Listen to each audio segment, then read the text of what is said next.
Hello. Okay, well, seeing that I'm the only thing standing before you guys in lunch, I'll try to stick with the time. And also, I was planning on doing it in Greek, but it's a little bit rusty, so. Well, I mean, I've already been introduced by James, but Luciana. I do a lot of things around immersive tech, from VR to AR to MR to all the Rs, which I'll touch upon soon.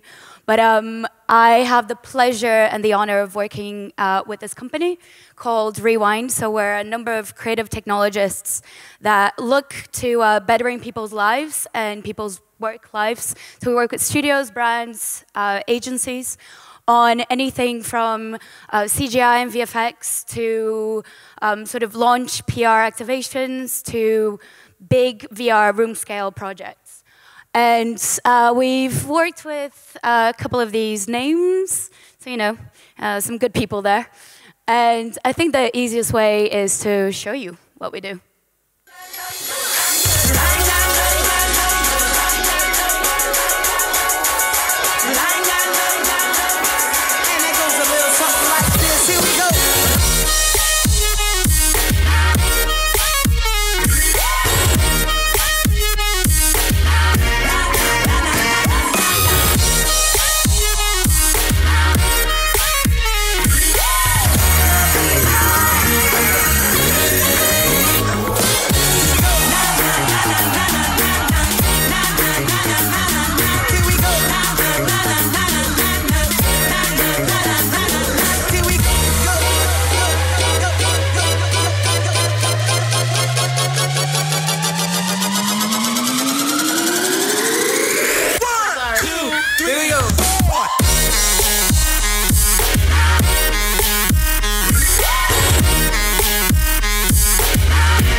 Okay, so I don't know how many of you guys have experienced proper room scale VR or tried the Google Cardboard or anything else that is, you know, called virtual reality. But this is kind of the response we get sometimes when we talk about VR. People don't know if it's 360 video, if that's virtual reality. Some who code or make proper VR for proper VR, I guess. So even I get confused. Really, it's a question of semantics, and everyone defines it as they go, as it's changing every day anyway. But something that confuses a lot of people is augmented reality and mixed reality.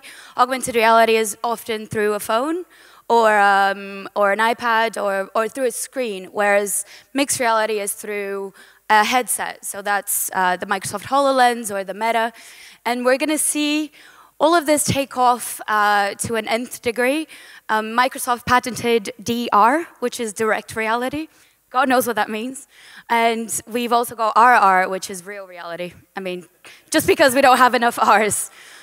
But Pokemon Go, I'm sure you have seen or played that. This was one of the biggest hypes that kind of propelled AR to the forefront of people's minds. And these guys it might be, you might think they're, here, I'm filming all of you right now. Hey.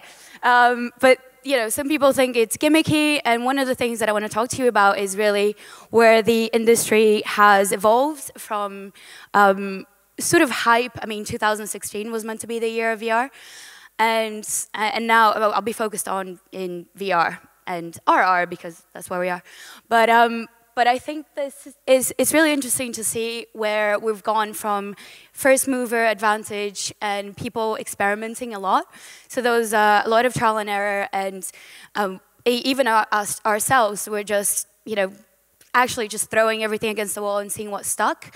But we're now moving into a point in which we're starting to really pay to kind of focus on the good things. So not really being the first, but being the best. We want to create experiences, and we'll only do so if it makes sense. So we often get a call from potential clients that say, "Oh, I want one of those VRs." We're like, that's actually not what you want to start with. And actually, it's going to do both you, the industry, your company a disservice, because you're just creating something for the sake of something, which I'll touch upon. There are a lot of challenges and benefits to each of them. The key point is, I think, the hype and the gaming aspect. So there were two things that that put VR and drove it to the forefront. So one is gaming, the other one is porn. You know, as it happens with most most key technology innovations.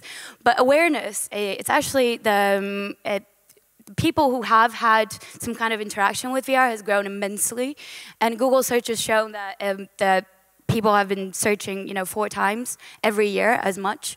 Long term, supposedly, it will take 5-10 years to become mainstream, but we're now seeing a lot of different advancements from obviously you're not going to try it until you get it, especially room scale VR. And we've got the wow factor when we often say, we pop someone's VR cherry, and when they come out of it, they have this expression on their face that you take senior leaders in finance and they become children again. In the roller coaster, and it's really exciting, but also we're still experiencing some challenges. None of those are hardware, though, because we've seen the majority of investments have been in different tech companies, and those are some of the ones that are out there. PlayStation, obviously. At the end of this year, we're going to see mixed reality headsets. Microsoft's partnering with Lenovo and ... And we're going to see lots of standalone headsets, which will be quite interesting. So possibly in the next year, where if I were to give this talk next year, I'd be telling you a completely different story, because we try to be at the forefront, but we don't know what the future holds. We just try to predict it and keep pushing the envelope. So what I'd say is, if you're starting to dabble in anything in immersive tech and VR, do not please do any VR just for VR's sake. We get a lot of people who get confused. So this is a very brief VR 101. VR encompasses 360 video, so it's like standard video production, which you can put on Facebook, on YouTube. Most of them are 360. 360 platforms. At the very opposite side of the spectrum, we have true VR experiences, which are namely with the Oculus Rift and the HTC Vive. And then in the middle, we've got cinematic VR, which is when it's not just a 2D screen that you can look all around, but you can see a little bit of depth. On a kind of in between, still, you've got hybrid VR. I mean, yeah, tell me about it. It goes from linear, non-interactive to really full interactive. It's very, very exciting, and there's so many different applications. I'll touch upon a couple of examples of what we've done. So this guy, Damien Waters, is absolutely insane, and he decided that it would be a really cool thing to don't follow this and copy this at home. But he decided to backflip over a Formula E car in movement, which was something that for us was cool. It was a good project in that the whole point of it was that it was going to be put on YouTube. But obviously the comment that we envisioned was, it's a fake, it's fake, it's fake, and we still get it's fake. So Formula E decided to do a 360 video where we filmed it from basically every angle, so you could see there was no cords, it wasn't fake, he's insane, and he survived. So that is the takeaway. BBC Home is going to be released in the next 2 weeks, or 3 weeks, soon. Just being, at the moment, we're taking it to different trade shows and experiences. We won the Cannes Lion this year for it, and it's won, I think, cumulatively 6 awards.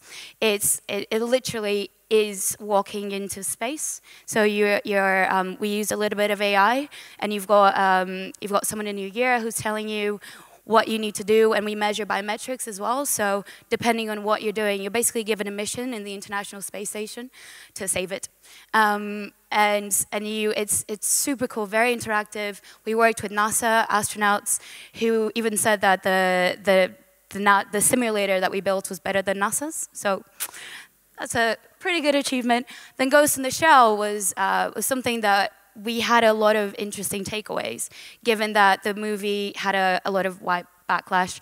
So we didn't know whether it was going to be, whitewash backlash, and the Paramount Studios didn't know whether or not they were going to invest. They'd have the budget to invest in the experience, which meant we had 7 weeks to build a VR trailer with no assets, because that's just how it goes. Everyone else had shut their doors, and we were like, great, we can try that.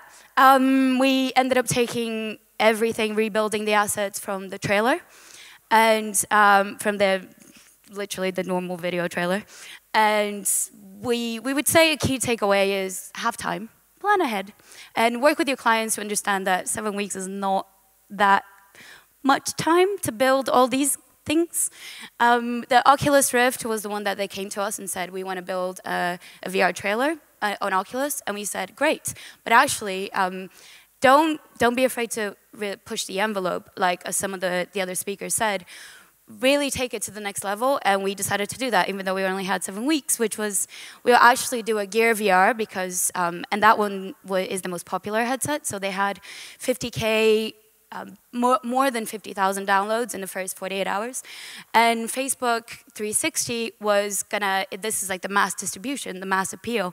So we pitched them 3, and they decided to go with it. And this is how we built it, which was using the actors, doing it's a mix between what the final outcome was and how we built it using motion, like full body suits. And one day with the stunt actors from the movie.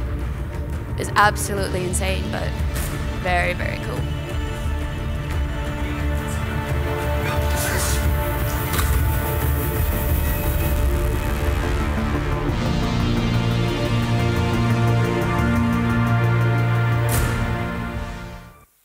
And that's available. That's now on Oculus, on Gear. You can see the 360 video on Facebook. So really, the power of VR and what we say is the transformative power is that it literally puts you in a virtual world. You're 100% engaged, you're 100% focused, and also it drives an emotional response. By making people feel something, it makes them act, which is why it's so powerful for brands and marketing. But we don't work with the dicks, as someone mentioned, with insurance. So we really, we have certain values. We won't work with industries that aren't, just, you get it. But we like to highlight these case studies, which show the power of VR beyond brands and beyond marketing. And actually the most measurable one has been that. It's been the United Nations and UNICEF commissioning a project which was done in conjunction with independent filmmakers and some of the best studios out there in 2015, and that drove engagement by something like 65%. So people were, 70% donation increase, and also 1 in 6 donated. So that's 2 times the average for UNICEF, which is incredible. And that's just imagine being the idea is that you're not just interacting, you're not a participant, but you're actively put in a concentration camp in Syria, and you get to really see what it's like to be there, the closest that you'll ever get really to being there, other than physically being there. This was a Stanford experiment done with, and not like a weird experiment with children. This was actually done in a lab, and it was health and safety. But kids preschoolers, around 6 to 8-year-olds, were put in an experience where they were swimming with whales. And after 2 weeks, the experimenters interview them and ask them to recall the experience, and half of them, 50%, actually remembered it as being swimming with whales. So they thought that had been a real experience. There's no longitudinal studies yet, but what we believe is with something like immersive tech, that is, you're actually experiencing something, so your brain is perceiving it like it's a real memory, which is incredibly powerful, albeit a little bit dangerous. So the impact is absolutely humongous. You've got deep affinity and recall. You can effectively rewire people's brains, which is why at the beginning I said I'm a brain hacker. This is another experiment which was super cool, which looked at multisensory. So instead of, when you're talking about climate change and awareness, instead of just listening or kind of getting angry because Trump is tweeting again that climate change doesn't exist, this is an experience that try to really put it at the forefront of your mind. So you're not only experiencing hurricanes and all that and seeing it on the news, but you start as the tree. So you're a seedling in VR, and you grow into, and this is all multisensory, so you're feeling it, you're smelling it. I honestly can't describe it because it's like you're a seedling. And not many people have experienced that. And you grow into a full-grown tree, and then you get chopped off in VR. And that, afterwards, actually increased or decreased people's consumption of toilet paper, which is, so those are subconscious cues that can be ingrained and imprinted on your mind so that you start to, and it doesn't need to be photorealistic. That's the point. As designers or people who are experimenting with the medium, you don't need to. It can be as cartoonish and 3D as possible. The effect is the same on our brains. This is UCL was also, so UCL, Stanford, Oxford are all looking at the impacts of that for psychology as well. So this is an experience where you go into a room and there's a grieving child, and you have a full body suit, and then you comfort the child, and then you get switched. You switch perspectives, so you become the child. And we replay the experience to you, your audio, and a visual representation of yourself, which is done to severely depressed patients from the NHS. And that, over a period of several interactions, increased their levels of self-compassion and compassion towards others. So it's hugely powerful. This is effectively, comforting your inner child in VR. This is an experiment in art installation in Barcelona that is looking at putting you in someone else's shoes. So you're breaking down different genders, also someone to be another is a disabled. Research project. I'll just play a little bit because it's a very long video. Virtual reality, but it's fantastic. Performances so exciting. To create in users the perceptual illusion of being in the body of another.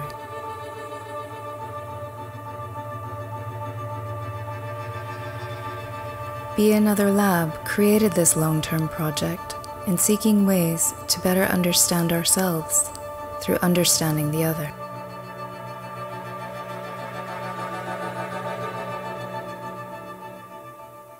They come attack to our village, destroyed our village. This is obviously I can share those links as well, but that's incredibly powerful. It's, if you think about the fact that you can be in someone else's shoes, like we often say that to increase empathy, you imagine being someone else, but you can literally be someone else as close as possible. The one takeaway from all of this is definitely experiment. We don't know what the boundaries are, what the limitations are. Anything is possible. And this is including not just VR, but looking at where we're going. Right? I've been talking about what is possible now, but where are we going? There's a Meta and HoloLens mixed reality headsets. There's the potential of this becoming contact lenses so that we can start, which is a little bit worrying, but we can start filming each other all the time. There's Apple released AR kits, and our core was Google's response to it. So now with the new iOS, anyone can design or look at augmented reality. I was trying it on the plane on the way here, which was a bit weird for a lot of people next to me. But I was stacking up, I was playing a game on the plane, just with AR kit. And we don't know, but there's so many concerns over morality, ethics, privacy, which go beyond the confines of this talk, obviously. The HoloLens, for example, this is a really high-end, still a development headset, but we're an official partner, so we've been developing with them and seeing what the applications are. They're mostly enterprise so far, but we did something with Red Bull that was looking at how do we put it into consumers' hands and make it, obviously it's still, we'd say it's still a development headset, as in if you look at the demo videos, and if you look at Magic Leap's demo video, which is a whale coming out of the floor, it's not, you can set your expectations high, and some people are a bit disappointed because the field of view is too small, but at the same time, it's incredible to think what is possible with it. So we created, this is a 1-to-1 size, so you'd be literally seeing an entire Red Bull racing plane right next to me, life size, which is so cool. And we did this in America because you can't really find that much space in London. And we did this experiment, which is a flight deck, and it would, I don't know if you're aware of the air race, but essentially, we're putting holograms to accompany watching the air race, so you can see it in your living room, you can have TV stats, you can see the planes. I mean, these planes go 255 kilometers an hour. So only because of health and safety, only one plane is allowed to fly at once. So the power of... what agencies like Rewind are doing for brands to usher them into the future. And it's kind of not science fiction anymore, is it? It's the ability for you to be able to understand and see the sport. So we're trying it at VIP kind of little viewing places, I guess, all over the world this year and since 2015. So the idea of all of this, what underlies it is we're moving from just storytelling to story living. We're moving from the information age to the experiential age. Everything is about experience. It's about how you feel.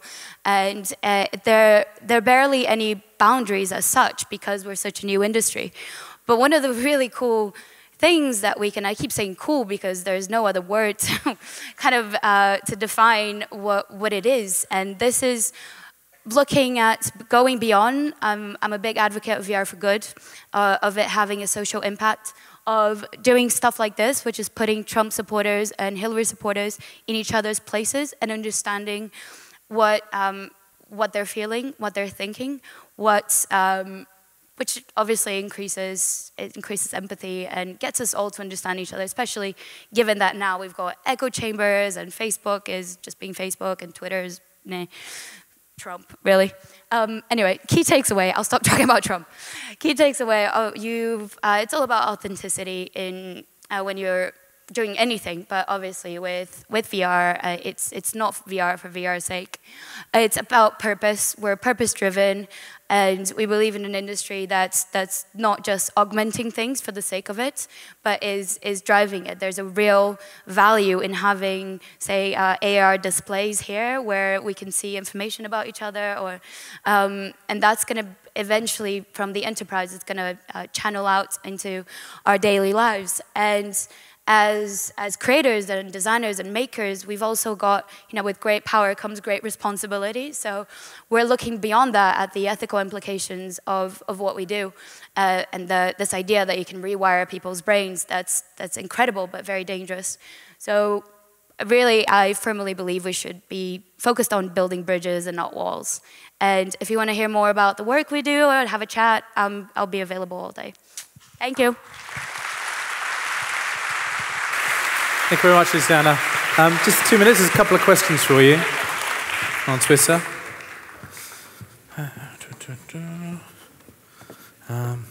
There's loads here to get through, so let's just pick out a couple. There was a thing there, someone was asking about, have you ever watched Black Mirror TV show? Yes. And I guess that goes back to the kind of yeah. ethics question about this form of media is quite addictive by its nature. I just wondered what your thoughts on that were.